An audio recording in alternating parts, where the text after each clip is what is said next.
देव गुरु आज्ञा का पालन करना सर्वोपरि गुरु भक्ति है। संत शरण की छोटी सी मिसाल दी जा सकती है, किंतु वर्णन नहीं किया जा सकता। संत सतगुरु सर्वशक्तिमान होते हैं, इसलिए उनकी शरण में रहकर जीव सब ओर से निर्भय हो जाता है। जैसे चक्की की कील की शरण में गेहूं पिसता नहीं।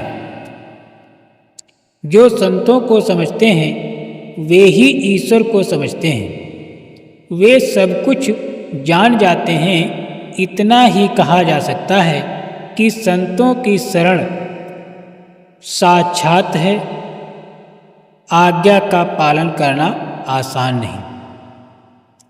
एक समय की बात है कि गुरु के एक मुरीद की स्त्री को कोई उठाकर ले गया और वेश्या के यहाँ बेच दिया। शिष्य बेचारा जब तलाश करके हार गया, थक गया, तो गुरु के पास पहुंचा।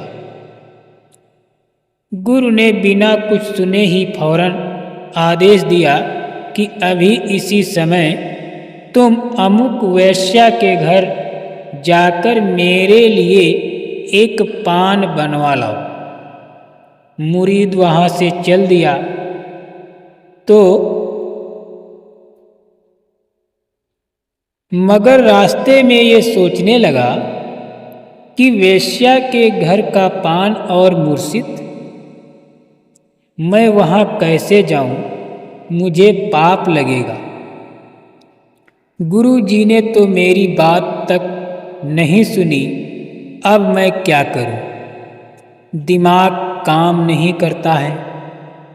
इतने में मुर्शिद के वचन याद आए कि गुरु ने जो आदेश दिया है उसका पालन करना जरूरी है। गुरु के आदेश में कहीं कोई पाप पुण्य का प्रश्न खड़ा नहीं होता, बल्कि हुक्म की तालीम न करना पाप बन जाएगा। पान बनवा कर ले जाऊं तब अपनी बात कह दूंगा। इतना सोचकर वो फौरन उस वेश्या के कोठे पर गया और उसे गुरु आज्ञा सुना दिया। वेश्या ने फौरन आवाज लगाई तो एक स्त्री सामने आकर खड़ी हो गई। मुर्शिद के मुरीद ने उस स्त्री को देखा और स्त्री ने आदमी को। वो दौड़ कर आई और अपने पथ से लिपट कर रोने लगी। वेश्या को जब पूरा हाल मालूम हुआ तो उसने उस मुरीद की पत्नी को उसके हवाले कर दिया और मुर्शिद के लिए पान लेकर खुद स्वयं गुरु दरबार में पहुंची और उनके कदमों में गिर पड़ी। बाद में इस घटना का और गुरु की शक्ति अंतर्मयता का इतना असर हुआ कि उसने अपना वेश्या छोड़ दिया।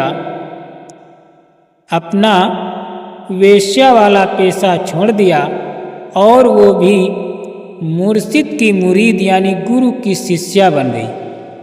कहने का मतलब ये है कि गुरु को सब कुछ मालूम रहता है, इसलिए वो जो कुछ भी आदेश करते हैं वो जीव के हित में होता है। बात समझने की है। अगर हित चाहते हो तो गुरु की आज्ञा का पालन करना जरूरी है। ये भी कहा गया है कि गुरु के आदेश का पालन सर्वोपरि गुरु भक्ति है। जय गुरुदेव।